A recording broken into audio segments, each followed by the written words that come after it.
Vamos fazer uma oração primeiro, em nome de Jesus. Pai, nós colocamos diante de Ti esse tempo. Pai, oramos para que o Teu Espírito tenha liberdade entre nós. Senhor, nós estamos aqui a transmitir a Tua palavra. Tua palavra é vida. Senhor, zela para fazê-la cumprir. Pai, que ela tenha, que venha com revelação em nosso íntimo, que venha com revelação em nosso interior. Pai, em nome de Jesus, conceda graça, Pai, para transmitir essa verdade. Que o Senhor tenha liberdade entre nós para falar, para ministrar, para nos despertar. Em nome de Jesus. Amém. Amém. Aleluia. Eu coloquei um título, né, talvez alguns não concordem, mas eu coloquei um título assim: somos chamados para ser noiva de Jesus. Amém? E então nós vemos que nesse tempo, né, desde de quando a igreja foi lançada sobre a terra, que ela nasceu, que ela cresceu, surgiu, o Espírito Santo ela vem trabalhando no coração dos homens, no coração da igreja. Para quê? Para fazer dela uma noiva para o Senhor. Amém? Eu queria aqui colocar algumas coisas sobre isso. Lá na cruz do Calvário, quando Jesus penetrou a lança ao seu lado, surgiu água e sangue. Pela água, nós fomos gerados. E pelo sangue, nós fomos redimidos. Amém? Então, nós temos um acesso à presença de Deus hoje. Não porque nós fazemos algo, não porque nós somos algo, porque realizamos alguma coisa, mas porque o Senhor nos alcançou, o Senhor nos atraiu, o Senhor nos levou a conhecer e experimentar a sua graça. Amém? Então, nós somos a noiva do Senhor. E não podemos caminhar, então, no princípio da infidelidade. Amém? Ninguém quer uma noiva infiel, né? Todos querem uma noiva fiel. Não é verdade? Os homens pensam assim. E eu acredito que a noiva também pensa assim, na questão da fidelidade do seu noivo. E o nosso noivo é fiel. Amém? Ele é fiel. Mesmo que nós sejamos infiéis, ele permanece fiel. Aleluia. Então, eu queria colocar aqui algumas características dos tempos antigos. Até hoje, em algumas culturas, isso ainda tem algum fundamento, algumas coisas que ainda acontecem. Algumas pessoas que estão aqui no nosso meio vão perceber que existe isso na sua cultura. O primeiro processo num casamento era o quê? O desposório, né? Isto é, o primeiro passo oficial de um casamento. É um compromisso entre duas pessoas, né? E normalmente, às vezes, esse compromisso era às vezes feito pelos pais, né? Esses dias eu estava ajudando numa mudança, né? E conversando ali com a pessoa, ela tinha um vizinho. E o vizinho tinha sido prometido para uma moça. Nós estamos no século 21. E ele tinha sido prometido para uma moça. E o pai faleceu. O irmão mais velho assumiu a liderança da casa. Mas ele veio questionar o irmão. Escuta, o seu compromisso ainda está firme? E ele falou assim, está firme. E ele, então, voltou lá e casou-se com a moça. Tem outras histórias além disso, mas eu vou ficar só até aqui. Então, lá no tempo de Jesus, também era assim. José desposou de Maria. Ele tinha um compromisso de um casamento com Maria. E assim, vice-versa. Maria tinha um compromisso com José de firmarem em si uma aliança, né? Também era-se dado presentes, né? Os noivos, a família do noivo, normalmente dava um presente à noiva, ou à família da noiva, para selar aquele compromisso. Nós vemos essa atitude bem clara ali quando Abraão manda buscar Rebeca para Isaac, né, que ele levou ali uns bons presentes e chegou lá naquela família e entregou todos aqueles presentes. Outra coisa, nós vemos, embora tenha uma outra diferença, mas Jacó, ele pagou um preço para ter Raquel, né? E depois o preço ficou para Lia e ele teve que pagar um outro preço para poder ter Raquel. E também tinha um processo da espera. Entre o compromisso do casamento até a oficialização do celibato, ali da realização da cerimônia, havia uma espera. E o desejo, então, é que o noivo encontrasse a sua noiva perseverante, né? Num relacionamento de intimidade, para crescerem, né? E nós vemos isso lá em Mateus 1, 18, 19, quando José estava desposado de Maria. Ele ainda não havia ainda celebrado o casamento. Foi quando Maria, então, tem a visitação do Espírito Santo.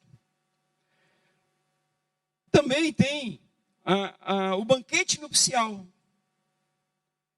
E normalmente, nos nossos dias de hoje, a festa da cerimônia normalmente é um dia, né? Ou meio-dia, ou algumas horas.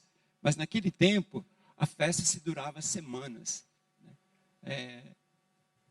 Então, nós vemos esses processos aqui no casamento. Nós podemos dizer que, quanto ao desposório, né, ou seja, o compromisso de um casamento com a sua igreja, Jesus já estabeleceu. Amém? Jesus já estabeleceu esse compromisso de se casar com a sua noiva. Agora, esse compromisso de termos da realização do casamento, há um tempo aí, há um tempo a ser decorrido até esse dia. Isso começou lá na fundação da igreja, até quando Jesus voltar para ele celebrar essa cerimônia. Amém? E o que o Senhor espera? De encontrar uma noiva fiel. Aleluia. Então vamos falar um pouquinho sobre esse aspecto de um relacionamento que Deus espera de mim e espera de você. Amém? Eu falo em primeiro lugar para mim. E vou falar aqui um pouco para vocês. Bom, em primeiro lugar, nós podemos dizer que quem ama se relaciona. Quem ama tem prazer em estar junto com a pessoa amada. Não é verdade? Tem alegria, tem satisfação, tem gozo, né? Se ainda está naquele processo de conhecimento, de corte, não quer que o tempo passe, quer que o tempo demore mais até a hora de ir embora, não é verdade? Eu falo isso por mim. Quando chegava a hora de ir embora, eu falava, ainda não, ainda não. Bom, então quem se ama se relaciona. Lá em Gênesis 3:8, nós vimos que Deus, ele vinha na viração do dia a estar com o homem, a ter um relacionamento com o homem, a buscar essa intimidade com o homem. Deus não vinha ali cobrar o trabalho do homem, ele vinha ali para ter intimidade, ele vinha ali para ter um relacionamento com o homem. Amém? O primeiro sinal de que alguém que ama é o desejo de se relacionar, de estar juntos, de passar a maior parte possível do seu tempo junto. Não é assim? Estamos aqui porque o Senhor nos ama. O Senhor nos amou primeiro. porque Ele nos amou primeiro, o nosso amor, então, é gerado dentro de nós. O seu amor é manifestado dentro de nós. Quando a gente tem uma atração por alguém, uma certa ligação com alguém do sexo oposto, em que busca uma intimidade maior, a princípio é uma paixão, é algo que somente nos ofusca. Mas o amor, ele vai crescer, ele vai surgir, ele vai se manifestar quando começa a haver o relacionamento. Por quê? Porque aí você vai conhecer a limitação da pessoa. Aí você vai conhecer todas as suas características. Vai conhecer o seu caráter. E aí é que a intimidade, o amor vai estender. O amor vai crescer. Por quê? O amor vai passar por cima daquelas limitações. O amor vai passar por cima daqueles defeitos. É assim que cresce o amor. O amor cobre todas as limitações. Amém? Então, porque Deus nos amou primeiro, nós o amamos. O primeiro mandamento da palavra é: amarás o Senhor teu Deus. Essa é a lei. Mas convenhamos, ninguém consegue cumprir a lei. Ninguém consegue amar a Deus acima de tudo. Somente consegue quando ele começa a perceber, a ver o quanto Deus o amou, o quanto Deus fez por ele. Então o seu coração começa a ter uma atitude inversa, de demonstrar também o mesmo amor que o Senhor tem por você, você terá por ele.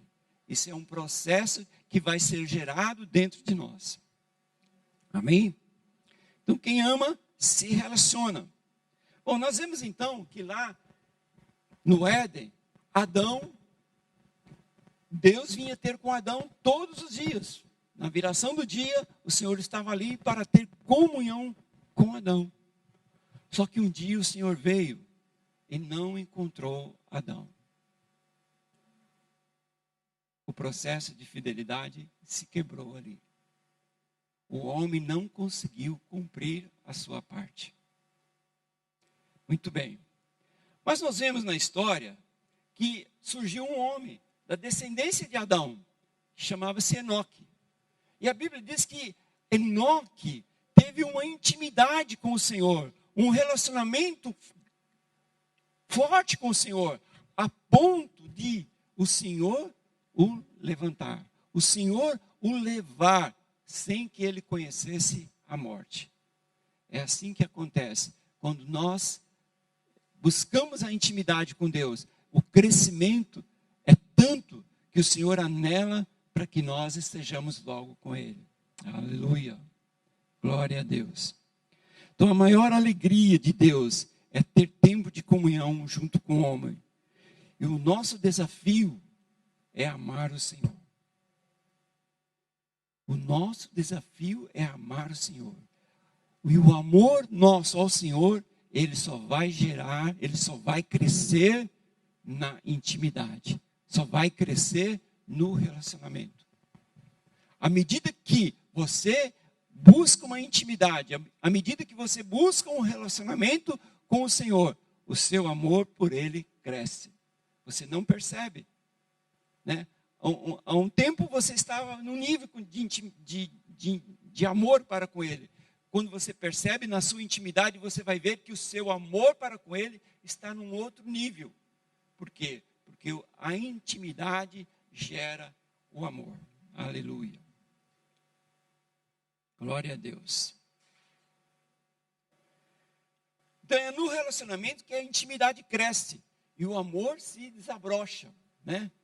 Uma corte sem relacionamento, como ela irá para frente? Não há como. Para que essa corte avance, é preciso ter relacionamento. É preciso conhecer. É preciso experimentar. Aleluia. Glória a Deus. Então vimos aí, então, que... Aleluia.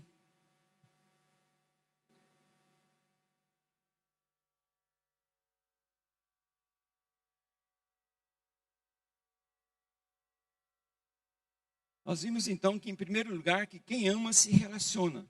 Em segundo lugar, quem ama tem entusiasmo. Isto é, percebe-se claramente que quem ama, né, ele vibra, ele celebra, né, ele promove festas, ele deseja estar junto, né, ele tem um entusiasmo com a vida. Por quê? Porque ele ama, ele tem prazer em estar com a pessoa amada. Amém? Então, quem tem entusiasmo, quem está entusiasmado, vai encontrar, né, vai demonstrar de alguma forma o quanto que você ama, né, o quanto que você quer o bem da outra pessoa. Ele sempre vai trabalhar nesse sentido. Agora vamos pensar em nossa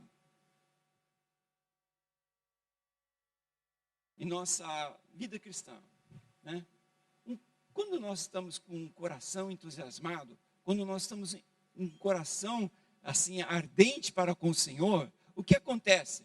Nós temos prazer em estar juntos, não é verdade? Você tem prazer em estar no culto, você tem alegria em estar aqui, você tem alegria em ver os irmãos, você tem alegria em participar desse momento.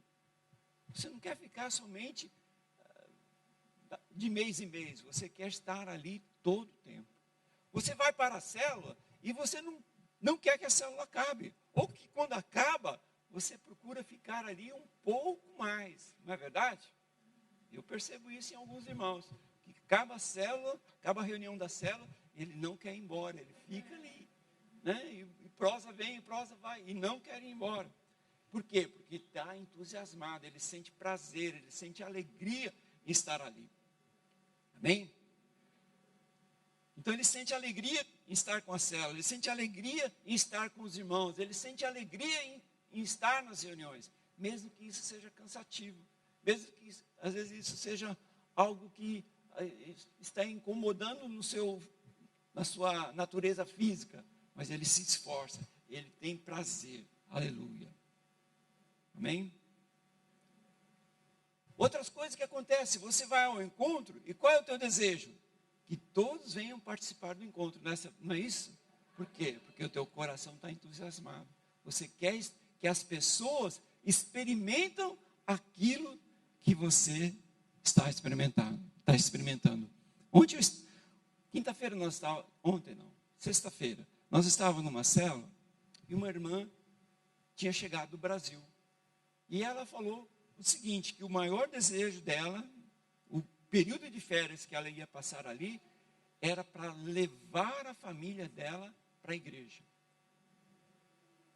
Ela tinha uma nora, tinha um filho, tinha um pai, mas estavam todos frios, né? E ela então na primeira semana, ali naquele desafio, foi sozinha para a igreja. Na segunda semana, no mesmo desafio, foi sozinho para a igreja. Na terceira semana, ela levou toda a família para a igreja.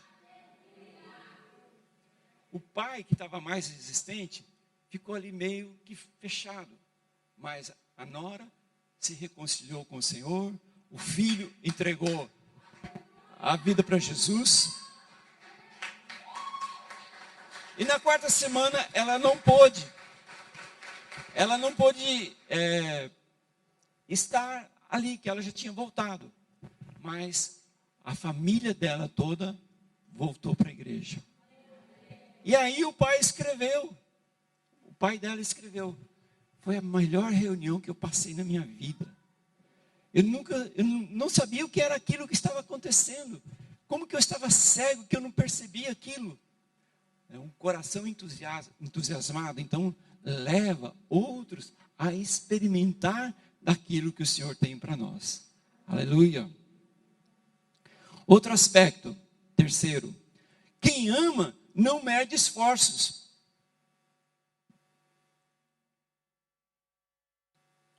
Eu conheci uma história lá no Brasil, mas vamos imaginar uma situação hipotética aqui. Eu tenho uma situação que é real, que aconteceu lá no Brasil, mas vamos falar numa situação hipotética aqui. Uma pessoa mora lá do outro lado do rio, né? Lá em Almada. E ele então desenvolve uma corte com uma pessoa aqui da nossa região, aqui de Sintra. E o único meio de transporte que eles têm é o transporte público, eles não têm outro, né? Mas essa pessoa que está lá, do outro lado, para viver a sua corte, ele não mede esforço. Ele paga o preço de pegar 2, 3, 4 condições para estar aqui com essa pessoa.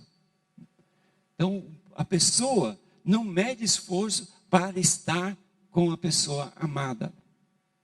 Lá no Brasil, um pastor muito conhecido nosso, ele, na fase do seu relacionamento com a sua esposa, onde ele estava numa fase de namoro, ele saía todos os dias, não era de vez em quando não, todos os dias. O único meio de locomoção dele era uma moto 125 cilindrada. E ele não pegava uma rua ou um trajeto aí de 5, 10 quilômetros.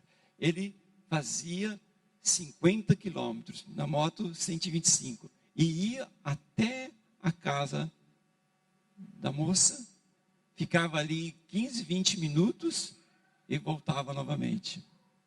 Todos os dias ele fazia isso. Então, quem ama não mede esforço para estar junto. Amém? Quando as coisas de Deus começam a parecer peso, começam a parecer algo difícil, algo com dificuldade para ser realizado, é porque algo está errado dentro de nós. E nós precisamos avaliar o que está errado e corrigir.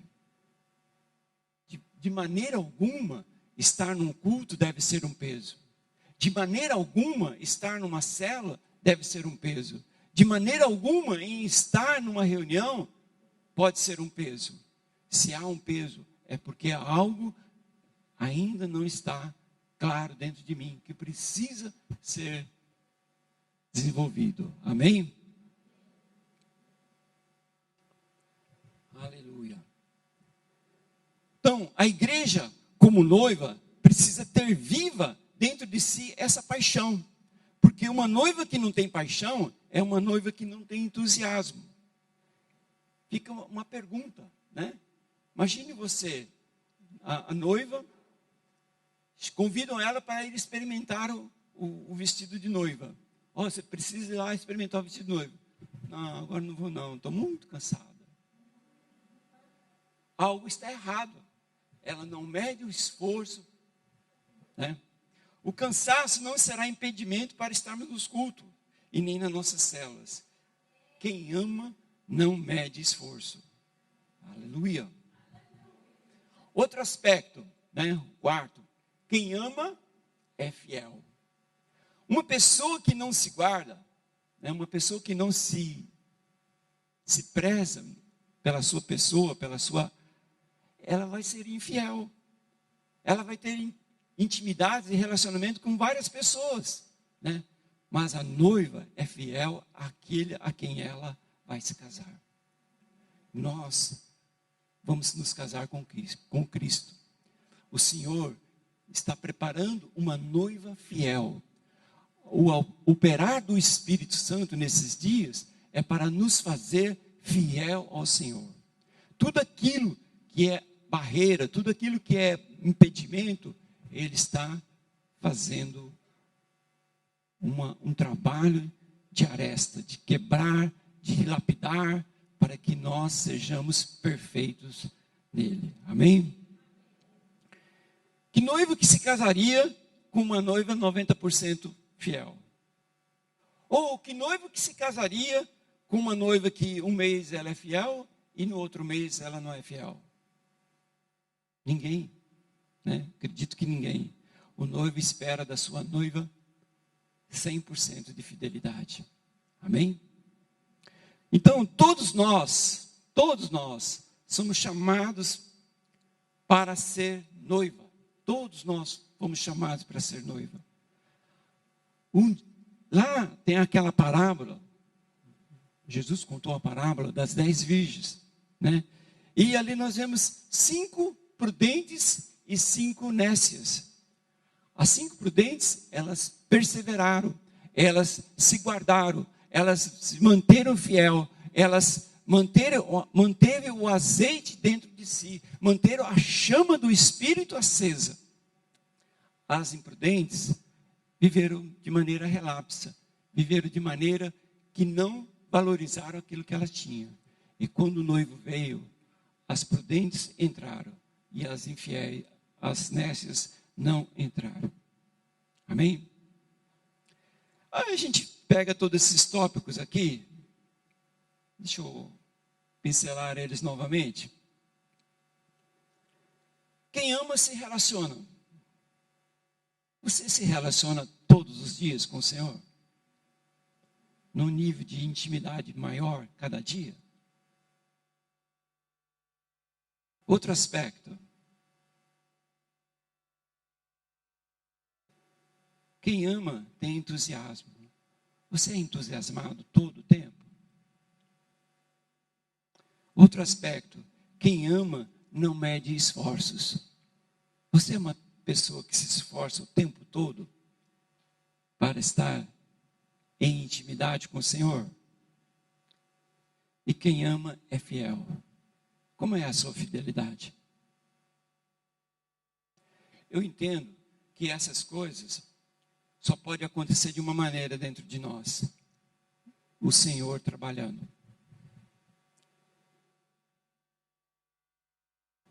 Quando eu venho ministrar aqui, eu fico assim, com dificuldade, porque eu quero entender o que eu vou falar. E o pastor Heine falou na semana passada sobre as visões de Paulo. Então ele falou sobre as visões do mundo, as visões de Cristo, as visões do Espírito, né? E quando falou sobre as visões do Espírito, eu comecei a lembrar de algumas coisas que me aconteceram na trajetória da minha vida, desde lá de quando eu me converti.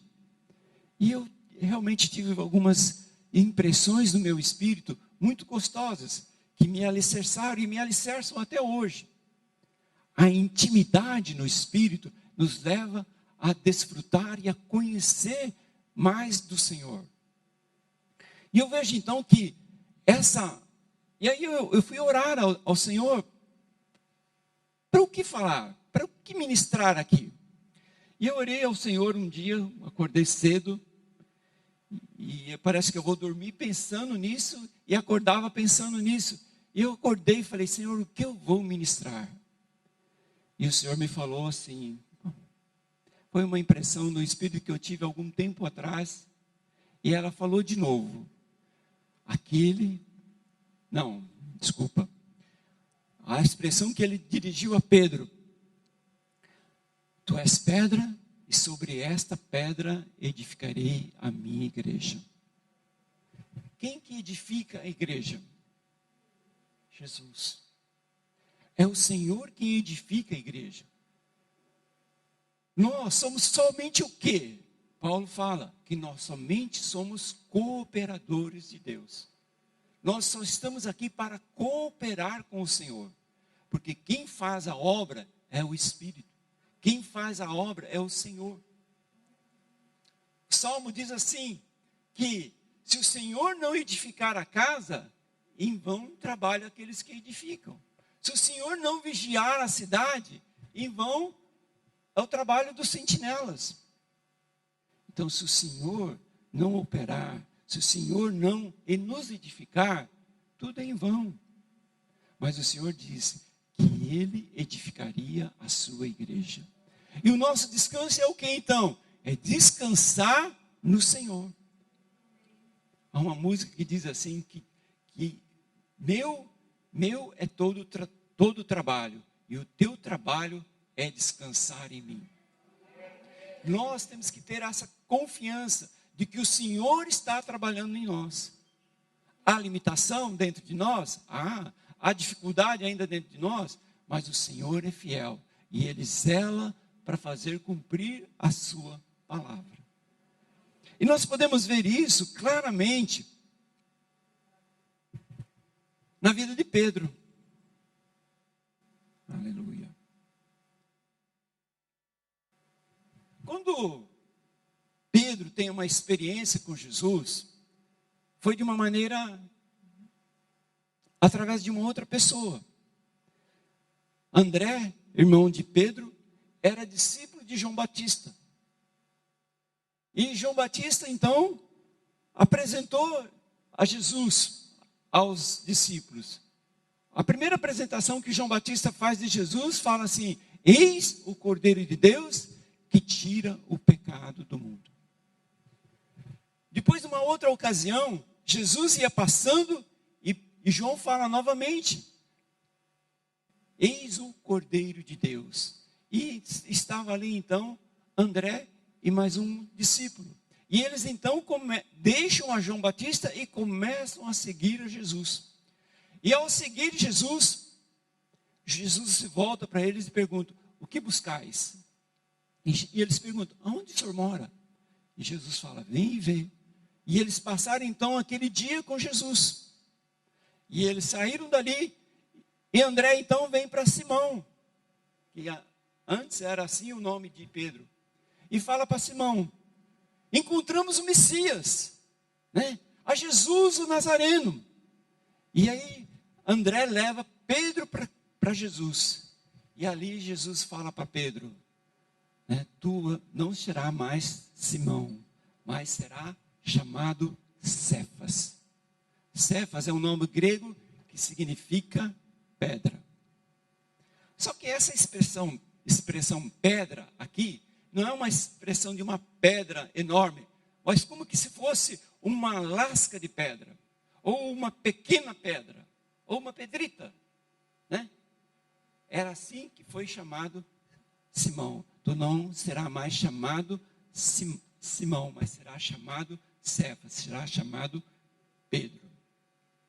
Bom, só que Pedro teve aquela experiência ali e conheceu Jesus como Messias, mas ele não perseverou, ele continuou nas suas atividades normais, naturais, continuou lá na sua vida de pescador, era essa a sua profissão. Só que Jesus não desiste, ele foi atrás de Pedro, porque tinha uma obra para ser concretizada na vida de Pedro. E então Jesus vai ministrar justamente onde Pedro está. E ali a multidão aglomera. E Jesus pede para entrar num dos barcos e afastar um pouco da praia. Qual era o barco? De quem era o barco? O barco era de Pedro. E Jesus então ministra ali, despede o povo e fala para Simão: vá para mais águas mais profundas para pescar. E Pedro retruca: Senhor, de pesca eu entendo. Passei a noite toda pescando. Não peguei nada. Essas palavras são minhas, tá? Não peguei nada. Não há peixe. Mas ele falou assim, seguiu a instrução de Jesus e foi. E lá, nessa pescaria, pescou-se tanto que Pedro não suportou. Precisou pedir ajuda dos amigos. E vieram lá outros pescadores para ajudar a tirar os peixes do mar. E qual foi a atitude de Pedro? Pedro caiu de joelhos aos pés de Jesus e disse: afasta-te de mim, porque sou pecador. Afasta-te de mim, porque sou pecador. E essa foi a segunda experiência de Pedro. E Jesus então virou para ele e falou: a partir de agora você será pescador de homens. Muito bem.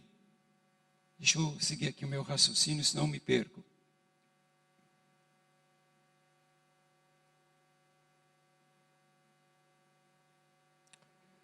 Aleluia. Outra coisa que depois aconteceu com Pedro. Quando Jesus pergunta aos discípulos quem era ele, o que as pessoas diziam a respeito dele. E ele falou assim, que um falava que era profeta, outro isso, outro aquilo, outro era João Batista, etc. e tal. E Jesus pergunta: mas vós, quem dizeis que eu sou? E Pedro então tem uma revelação. E ele fala: tu és o Cristo, o Filho de Deus. E Jesus disse para ele: tu és um bem-aventurado, porque não foi carne e sangue que te revelou, mas foi meu Pai.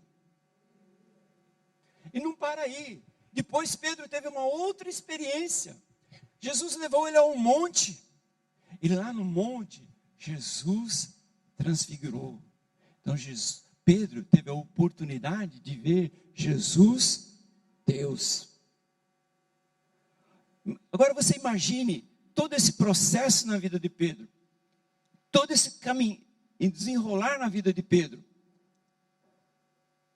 Ele, lá no final, ele ainda vacilou. Porque quando Jesus estava ali sendo julgado, Jesus tinha predito para ele: hoje você vai me negar ainda 3 vezes, antes do galo cantar. E ele então negou. E a Bíblia diz que ele saiu dali porque o olhar dele cruzou com o de Jesus. E ele saiu daquele lugar e chorou amargamente. A Bíblia fala que Pedro, Jesus, antes de se encontrar com todos os discípulos, de uma vez, ele se encontrou primeiro com Pedro. A Bíblia não registra isso, em nenhum momento. Nós só temos essa exposição lá na carta de Coríntios, quando Paulo escreve que Jesus primeiro apareceu a Pedro, depois aos demais. Por que Jesus apareceu primeiro com Pedro? Para justamente restaurar a sua intimidade, restaurar a sua comunhão, restaurar a sua vida. E quando lá ainda, antes de Jesus subir aos céus, que Jesus está lá na beira da praia, preparou a comida para eles, e eles estão lá a pescar. E Jesus fala assim para eles: tem alguma coisa aí para comer? E eles ficam perguntando, e João fala: é o Senhor. E qual foi a atitude de Pedro? Pedro se vestiu e mergulhou ao mar, nadando na direção de Jesus. Aí eu te pergunto, se Jesus não tivesse aparecido para Pedro, se Jesus não tivesse restaurado a vida de Pedro, ele teria nadado em direção a Pedro? Claro que não. Por quê? Porque Pedro estava debaixo de condenação. Aleluia. Sabe, tudo isso que aconteceu com a vida de Pedro, o levou a ele ser uma coluna na igreja. Levou a ele ser um referencial para a igreja. Ao ponto de que, aonde Pedro passava, as pessoas colocavam os paralíticos, colocavam os enfermos, para que, se ao menos a sombra dele passasse por cima daquelas pessoas eram curadas. Pedro se tornou um referencial. Quando Jesus ali, na sua despedida, e fala assim para ele: Pedro, tu me amas? Jesus pergunta para ele, sabe, a palavra, é bom a gente fazer um pouco uma contextualização disso, porque essa expressão que Jesus fala, ama, não é no sentido do amor recíproco, mas é no sentido do amor ágape, o amor de Deus. E Jesus então pergunta para Pedro: tu me amas com o amor de Deus? E Pedro responde: eu te amo. Mas Pedro não fala que eu te amo no amor de Deus. Ele fala: eu te amo no amor filéu, no amor de amigo. E Jesus faz de novo a pergunta: tu me amas com amor ágape, com amor de Deus? E Pedro responde: não, eu te amo com amor filéu. Pela terceira vez Jesus pergunta: tu me amas? Só que agora Jesus inverte: tu me amas com amor filéu? E a Bíblia diz que Pedro se entristeceu. Mas a resposta de Pedro foi: tu sabes todas as coisas. Então Deus conhece o teu coração. Deus sabe o nível do teu amor. Deus sabe em que estágio está o teu amor. Só que Deus quer que esse amor avance, que esse amor cresça. Aleluia. Sabe, a lei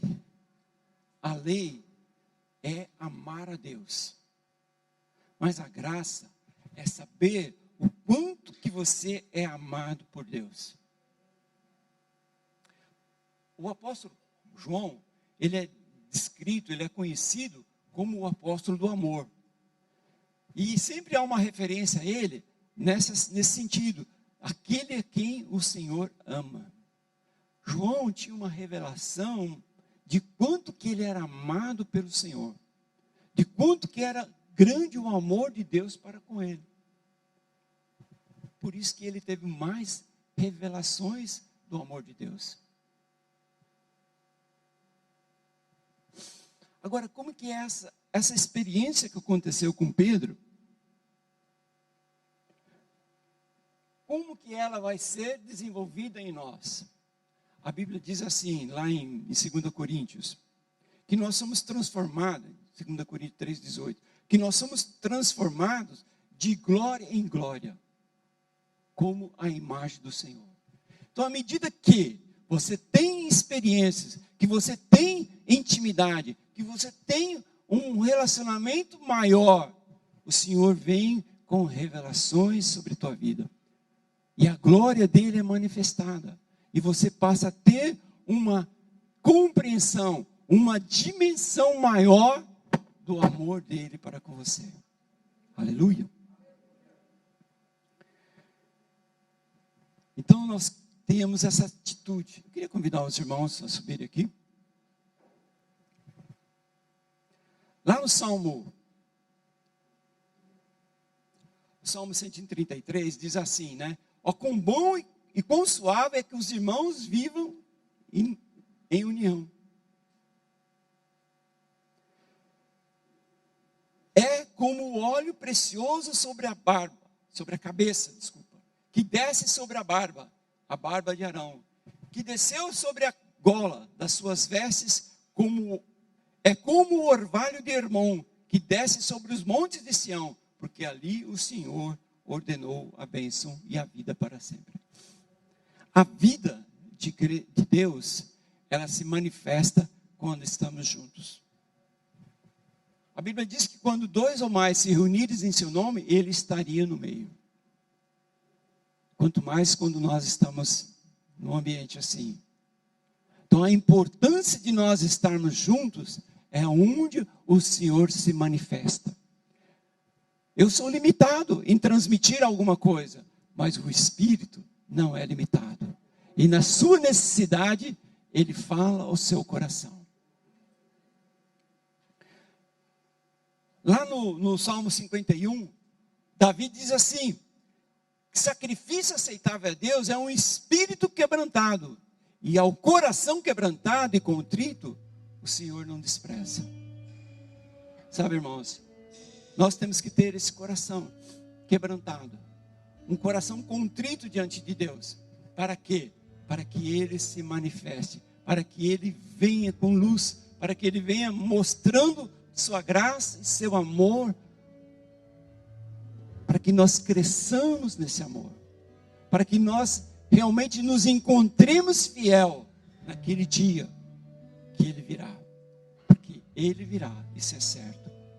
Todos nós anelamos isso, todos nós, mais nesses dias ainda nós mais desejamos ainda a sua volta.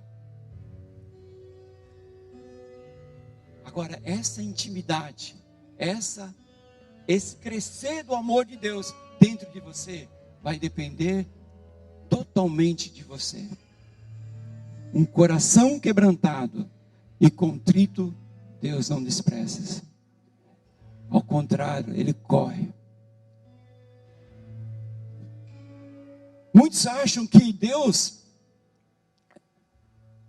precisa lançar enfermidades sobre as pessoas, ou lançar alguma situação difícil sobre as pessoas, para que as pessoas se voltem para Ele. Mas nós vemos diferente na Bíblia. Lá na parábola do filho pródigo, aconteceu com o filho pródigo, a gente tende a falar assim, está vendo? Ele fez o que era errado e o Senhor o castigou. Não.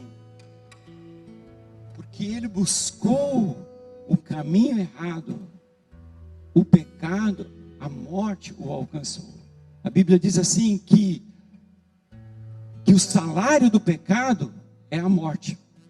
Aquele moço pegou a sua parte da herança e gastou-se em orgias. Gastou em coisas totalmente inconvenientes. E chegou um momento em que a morte o alcançou, até que ele caiu em si. Mas quando ele caiu em si, ele não foi para o pai, falando, puxa pai, eu fiz coisas erradas contigo, eu vi o quanto que eu te magoei, o quanto que eu te entristeci. Qual foi a atitude dele? Lá na casa do meu pai, os empregados não passam fome. Vou ter com meu pai e vou falar para que ele me faça um empregado. Aquele jovem ainda continuava só pensando em si. Mas aquele jovem teve uma experiência. E qual foi a experiência? Que quando ele chegou, o pai correu para com ele. E a Bíblia diz que o pai o beijou. Agora você imagine, você conhece a história? Você conhece a parábola? Aquele jovem fedia a porcos. Ele ainda estava a feder porcos. Mas o pai o abraçou. O pai o beijou e falou, traga vestes limpas, traga uma sandália, traga um anel. Matamos o novilho cevado e façamos uma festa. E a Bíblia diz então que o jovem entrou para a festa. Sabe, quando o jovem entrou para a festa, é que ele teve a experiência de conhecer o amor do pai para com ele. Jesus contou uma outra parábola que diz assim, que o reino dos céus é semelhante a um homem que tem 100 ovelhas, mas uma se perdeu. E aquele homem então, aquele pastor, sai em busca, à procura da sua ovelha. E achando-a, ele a coloca sobre os ombros e vem com seus amigos e diz, alegre-se comigo, achei a minha ovelha perdida. Eu te pergunto, qual foi o trabalho da ovelha? O que a ovelha fez? Não fez nada. Ela se deixou carregar. Essa é a nossa atitude hoje. Deixar o Senhor trabalhar dentro de nós. Deixar o Senhor ministrar em nossas vidas. E nos rendermos a Ele. Um coração quebrantado. Um coração quebrantado. O Senhor não despreza. Amém?